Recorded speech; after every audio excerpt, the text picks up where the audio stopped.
예, 어느덧 7월 달도 중순이 지나가고 있습니다.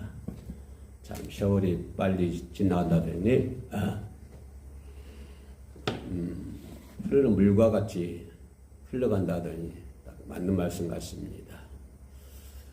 엊그제가 6월 달인데 벌써 7월 달이고, 어저께가 엊그제가 7월 1일인데 벌써 7월 중순이 지나가고 있습니다.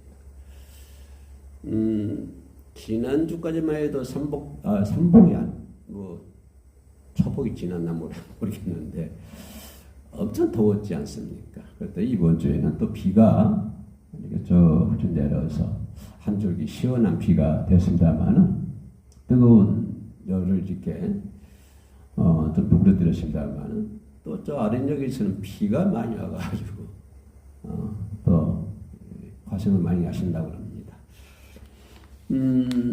여러분 여행 좋아하십니까?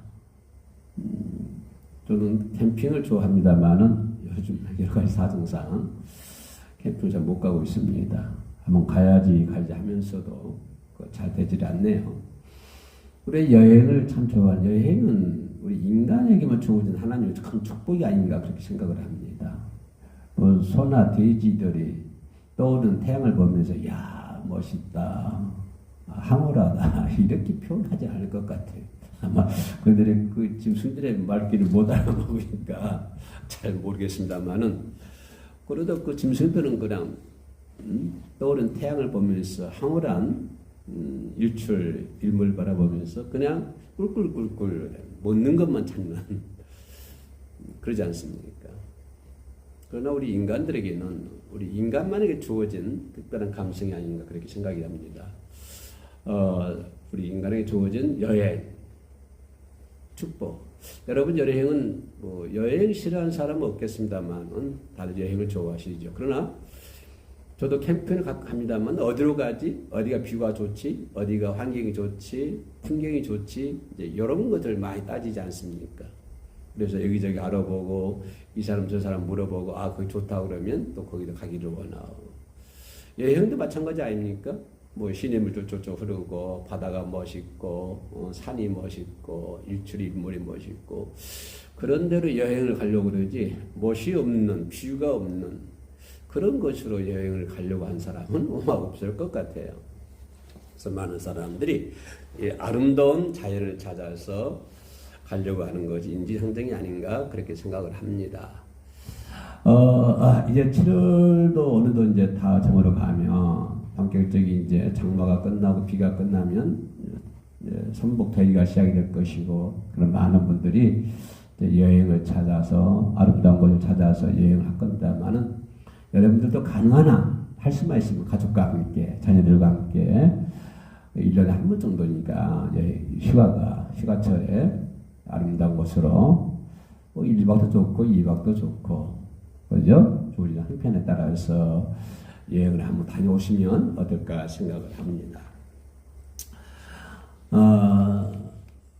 저도 아직은 휴가 계획은 없습니다만, 계획이 없어도 지금부터라도 한번 짜보시기 바랍니다.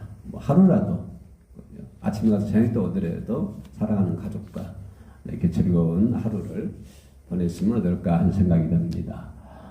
오늘 본문 말씀 베델 그리고 베델이라고 하는데, 베델은 뭡니까? 야곱이 형이 낯을 피하여 도망가다가 유숙했던 것이 베델.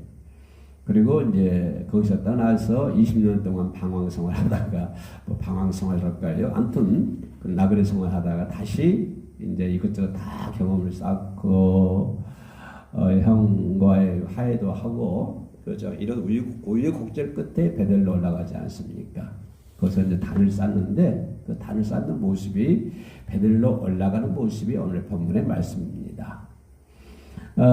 처음에 형이 에서의 낯을 피하여 도망할 때, 그때는 한 명이었잖아요. 야곱 혼자 홀로 독신이었지요. 단신이었지요.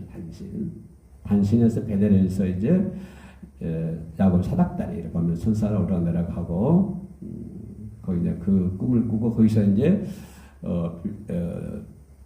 대기했던 돌을 취하여 단을 쌓고 거기서 하나님께 제단을 쌓습니다. 그걸 베델이라고 그러죠. 그러나 이제 20년 세월이 지나서는 많은 식구들이 거느를 했어요.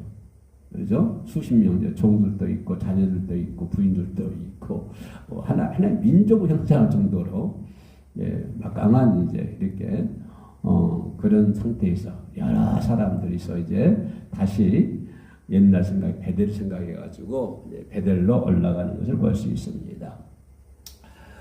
그래서 베델에 올라갈 때, 그 자녀들에게 다 얘기하죠. 이방 신들 다 버려라. 그리고 의복을 정결케 해라. 귀걸이를 다 버려라. 그래서 그거 다 모아가지고 귀걸이 다 모아가지고 어디니 그 상수리나무 아래 그 상수리나무 아래다가 단을 쌓고 상수리나무에다가 그것을 묻습니다. 그래서 묻고 이제 의복을 정결케 하고 다시 말하면 회개를 하고 베델에 올라가서 단을 쌓고 거기 하나님께 제사를 지냅니다. 그것을 이제 이름을 엘베델이라고 얘기를 합니다. 자, 이 과정 속에서 우리가 생각해 볼 수 있는 것은 야곱이 12아들이 아니니까 야곱이 이제 이스라엘 12지파를 이루게 되는 그런 가족인데 야곱의 아버지가 이삭이지 않습니까? 그런데 이삭의 그 삶과 야곱의 삶을 보면 완전히 대조적인 것 같아요. 하늘과 땅 같아요. 이삭은 성적이 좀 평탄한 삶을 살고 조용한 삶을 사는 것 같습니다. 가는 곳마다 뭘 파죠? 우물을 파죠. 우물을 그때는 아마 우물이 이렇게 옮겨 다니지 않습니까? 사람 물이 없으면 살지 못하잖아요. 그리고 옮겨가는 곳마다가 이제 사막 지역이 그러니까 물이 상당히 귀한 그런 땅이죠. 아무데나 우물을 판다고 그래서 우물이고 물이 나오는 것도 아니고. 그런데 이 야곱은 그 하나님의 복을 받아 가는 데마다 우물을 파면은 우물에서 뭐 물이 나온단 말이에요. 그런데 그렇게 조용한 가는 거다 이제 잔을 쌓고 예배를 드리고 우물을 파가지고 이제 마시게 하는 그런 조용한 삶을 산 것 같아요. 또 그런가 하면은 또 가는데 전쟁을 싸워가지고 그 우물을 빼앗기기도 하지요. 아무튼 그 우물을 빼앗기기도 하는데요. 어느 날 그날 흉년이 들었을 때 많은 사람들이 흉년을 들어가지고 참 고통을 당하고 있을 때 이삭은 하나님 축복을 받아 수백 배의 그 축복을 받는 풍년이 들게 하는 수백 배 풍년이 들게 하는 그런 이류도 하나님의 축복을 받는 것도 우리가 성경에서 찾아볼 수 있습니다. 자, 이런 성정을 가지신 분이 이제 아버지 이삭이라고 한다면 또 야곱은 어떻습니까? 야곱의 삶은 여러분들 잘 알다시피 파란만장한 그런 삶을 살지 않습니까? 그죠? 아주 약간 시끄럽고 야곱의 삶이 아주 시끄럽고 파란만장한 삶을 살고 또 때로는 고난을 당하는 그런 삶을 살기도 하고요. 항상 환란, 풍파를 몰고 다니는 바람을 몰고 다니는 사람이 이 야곱의 삶이 아니라 생각을 합니다. 험악한 삶을 살았다. 아무튼 아버지 이삭은 조용한 삶을 살았으면 이 야곱은 문제가 많은, 풍파가 많은, 고난을 겪기도 하고 형하고도 싸우기도 하고 그렇죠. 날 때부터 형 에서 발꿈치를 잡고 나왔으니까 날 때부터 아무튼 이 야곱은 좀 시끄러운 사람, 문제가 많은 사람. 그런가 하면 또 문제가 많은 곳에 은혜가 넘친다고, 그죠? 죄가 많은 곳에 은혜가 넘친다고 또 하나님의 은혜도 또 그렇게 많이 받고 사는 사람이 이 야곱이었다라고 하는 것을 볼 수가 있습니다. 그 야곱의 삶은 한마디로 정처 없는 나그네의 삶이었다. 그죠? 그렇게 자기도 그렇게 고백을 합니다. 정처 없는 나그네의 삶이었다. 이런 야곱에게 하나님은 야곱에게 세 가지 명령을 합니다. 이게 뭐냐면 세 가지 명령은 첫째는 베델로 올라가라. 하나님 명령이에요. 베델로 올라가라 하는 명령하고 두 번째 어떤 명령하냐면 거기서 거주하라. 베델에서 살아라 그 말이죠. 미디안 땅 베델에서 살아라. 그러니까 베델로 올라가라. 베델에서 살아라. 세 번째는 뭐냐면 거기서 제단을 쌓으라. 이렇게 하나님 그런 야곱에게 성령이 좀 약한 문제가 많은 야곱에게 그런 얘기 세 가지 명령을 합니다. 베델로 올라가라. 거기서 단을 쌓으라. 그리고 거기서 거주하라. 이렇게 이제 하나님은 야곱에게 명령을 해요. 그렇게 명령했을 때 창세기 28장 13절로 15절 말씀 보면요. 그렇게 명령을 받았을 때 하나님은 야곱에게 세 가지 축복을 주십니다. 그 명령을 시행하면 어떤 축복이냐면 첫째는 뭐냐면 너희가 누워있는 땅을 너와 내 자손에게 주겠다. 그죠? 지금도 땅이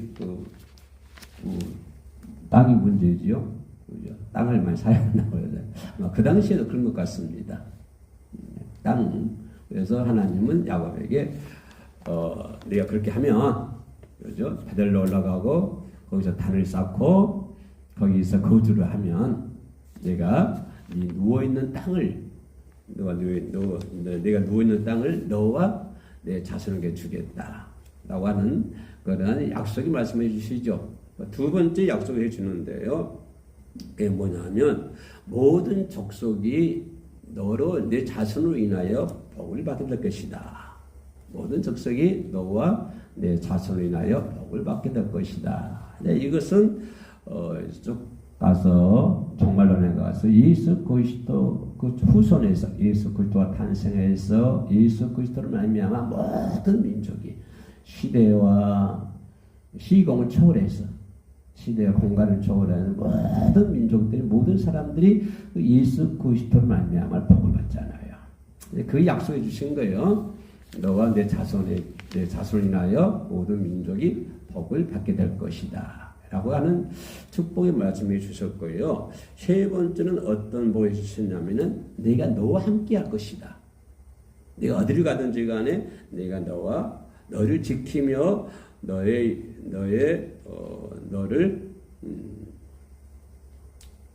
도와주리라. 내가 널 지켜줄 것이다. 이런 세 가지 약속해 주십니다. 이런 이제 내용의 그 야곱의 나와 있는 상식에 나와 있는 그런 말씀인데 이 말씀을 통해서 우리가 생각해 볼 수 있는 게 뭐냐면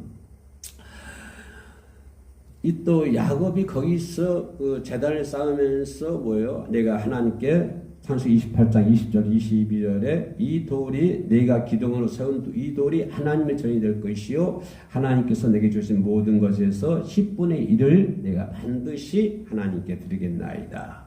이렇게 약속을 하는 것을 볼 수가 있습니다. 야곱이 서운하는 것이죠. 이런 과정 속에서 야곱과 이삭과 문제, 야곱에게 하나님께서 야곱이 지시한 것들, 또 축복들 이런 과정들을 보면서 그런 내용도 우리 삶에 그대로 적용을 해보자고 하는 것입니다. 그렇죠? 우리가 이 야곱에게 주셨던 하나님의 말씀, 축복의 말씀 이런 것들을 우리 삶 속에서 이 시대를 살아가고 있는 과학이 발달하고 문명이 발달하고 모든 것이 엄청 발달하는 이 시대 그때는 우물이 없어가지고 우물이 복이었잖아요. 그러나 지금은 뭐죠? 우리나라 물이 넘치잖아요. 그죠? 이렇게 축복받고 사는 시대에도 이런 야곱이 주셨던 야곱의 삶, 야곱이 베델에서 서원했던 것들 이런 것을 우리가 살펴보면서 우리가 눈여기 볼 수 있는 대목들 그리고 이것들을 내 신앙생활에 접붙임할 수 있는, 적용할 수 있는 그런 내용이 무엇인가 간단하게 살펴보도록 하겠습니다. 첫 번째는 뭐냐면 약속을 지켜야 된다고 하는 것입니다. 하나님 말씀은 구약과 신약이잖아요. 약속의 말씀이잖아요. 그렇죠? 과거의 약속도 있었고 또 미래에 대한 약속, 예언에 대한 약속 이런 것도 우리가 찾아볼 수가 있습니다. 그래서 우리가 중요한 것은 신앙생활 하면서 약속을 지켜야 하는 사람과 사람 간의 약속도 매우 중요하거든요. 약속을 지키지 않으면 신뢰가 가지 않습니다. 그 사람이 환경이 어떠하든지 어떤 환경에 있든지 간에 어떤 처지에 있든지 간에 어떤 모습을 어떤 모양을 하고 다니든지 간에 약속을 지키지 않으면 약속을 그냥 밥 먹듯이 하면은 그 사람하고 신뢰 관계가 무너지는 것이죠. 사람과 사람 사이가 그렇고요. 또 가족도 마찬가지입니다. 그런 것처럼 또 우리가 더 한 발 나아가 하나님과 인간 관계 속에 있어서 중요한 것은 약속이라고 하는 것입니다. 반드시 약속을 지켜야 된다고 하는 것이에요.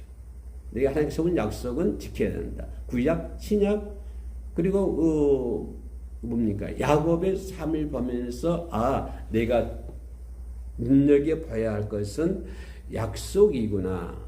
하나님께서 약속을 반드시 지켜야 된다고 하는 것입니다. 하나님께서 야곱에게도 베델로 올라가라, 거기서 거주하라, 거기서 제단을 쌓으라. 그리하면 네가 누워있는 땅을 주겠다. 이 자손에게 모든 만민이 네 자손으로 인하여 복을 받을 것이다. 내가 너를 지켜주실 것이다. 이 약속을 지키면 하나님께서 그와 같은 복을 주신다고 하는 거예요. 그럼 우리가 하나님께로부터 복 받기를 원하죠. 우리 동양 사람들이 복을 엄청 좋아하시잖아요. 복 싫어하는 사람 없을 거예요. 그러나 우리가 미신들에게, 잡신들에게 복 받는 것이 아니라 우리는 하나님께로부터 복을 받아 누려야 된다고 하는 것입니다. 그러면 하나님께서 복 받기를 원하죠. 그리고 살기를 원하죠. 또 그렇게 되기를 기도합니다. 그러죠. 그러면 하나님께로부터 복 받고 살기 위해서는 어떻게 해야 된다? 약속을 지켜야 한다고 하는 것입니다. 약속을.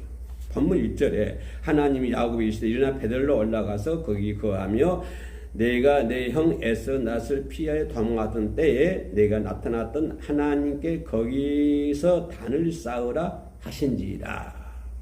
그래서 야곱은 하나님께 서원하기를 이곳으로 편안히 돌아오게 하시면, 그죠? 돌아오게 하시면 이곳을 하나님의 전으로 삼겠다고 약속을 했어요. 베델을 떠날 때. 그죠? 그러니까 20년 풍파가 시작되기 전에 유숙하다가 형 에서의 낯을 피해 도망하던 때에 베델에서 누웠던 그 베개를 기둥으로 삼고 그래서 하나님께 제단을 쌓을 때 그는 얘기하기를 뭐라고 얘기했냐면 서운하지요. 이곳으로 편안히 돌아오게 하시면 이곳을 하나님의 전으로 삼겠다. 이 약속을 했다고 하는 것입니다. 그래서 야곱은 이 약속을 지켜야 한다고 하는 거예요. 그러나 그동안은 야곱은 그 약속을 지키지 않았습니다. 그랬더니 파란만장한 삶을 사잖아요. 그죠? 삼촌집에서 그렇고요. 형하고 에서와 싸움도 그렇고요. 야곱강 가에서 천사와 싸움도 그렇고요.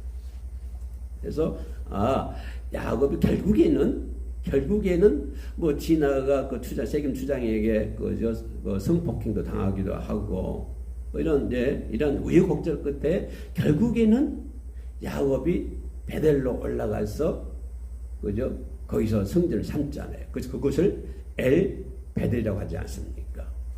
그래서 우리가 생각해 보는 것은 이 약속을 지켜야 되겠다. 사람과 사람 사이에도 약속을 지키지 않으면 신뢰가 안 되는데 우리가 하나님을 믿는 하나님의 백성으로서 하나님의 자녀로서 하나님과 주어진 약속은 반드시 지켜야 한다. 그래야만이 우리 인간은 하나님의 복을 받아 누릴 수가 있다고 하는 것입니다. 하나님의 약속을 지키지 않으면서 우리가 하나님 복 받기를 원합니까? 주 예수를 믿어라. 그래야하면 너와 내 집이 구원하라. 주 예수 믿으라고 하는 거지. 믿으면 약속이잖아요. 하나님은 나와 주어진 약속. 그래야하면 너와 내 집이 구원을 받는 것이다. 약속을 지키면 그렇게 해주겠다고 하는 거예요. 그래서 우리는 반드시 약속을 성령에게 나와 약속의 말씀을 지켜야 한다는 것이고, 두 번째 생각해 볼 수 있는 것은 그죠? 감사의 11조를 드려야 한다고 하는 것입니다.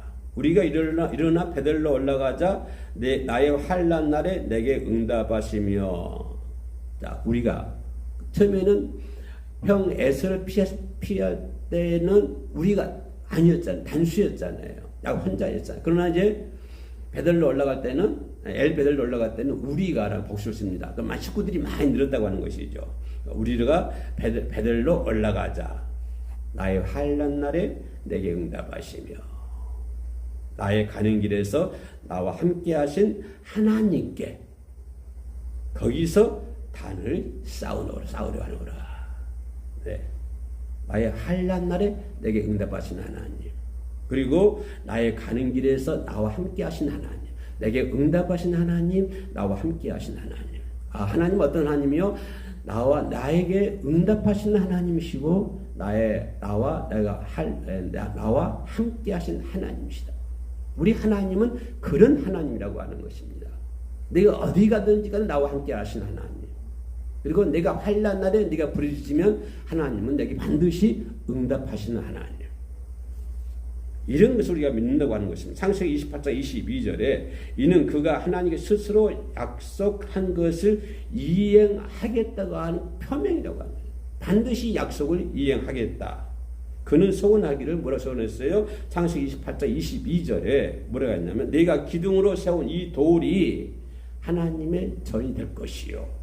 그죠? 하나님께서 내게 주신 모든 것에서 10분의 1을 내가 반드시 하나님께 드리겠다. 반드시 하는 거 중요한 거예요. 10분의 1도 중요하지만 반드시가 중요한 거예요. 반드시 하나님이 내게 주신 것에서 10분의 1을 하나님께 드리겠나. 이 약속이 말씀이잖아요. 약속이잖아요. 이 약속 받들어 지켜야 한다고 하는 것입니다.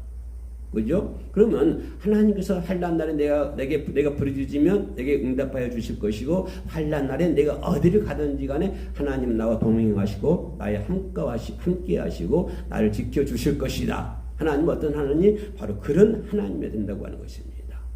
그래서 우리는 약속을 반드시 지켜야 된다고 하는 것이고 또 소득의 11조를 드려야 된다고 하는 것이고 마지막으로 생각해 볼 수 있는 것은 순종해야 복을 받는다고 하는 것입니다. 야곱에게 얘기했듯이 뭐예요? 야곱이 얘기했던 게 뭐냐면 베델로 올라가라. 그리고 거기서 단을 쌓으라. 그리고 거기서 거주하라. 이렇게 이걸 순종하면 내 누워있는 땅을 너와 내 자손에 줄 것이다. 그렇게 말씀해 주셨지요. 그죠? 그리고 모든 민족이 너로 인하여 복을 받게 될 것이다.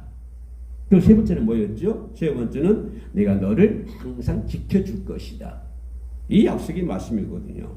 그러니까 이 하나님의 약속의 축복을 받기 위해서는 뭘 해야 된다? 순종해야 된다고 하는 것입니다.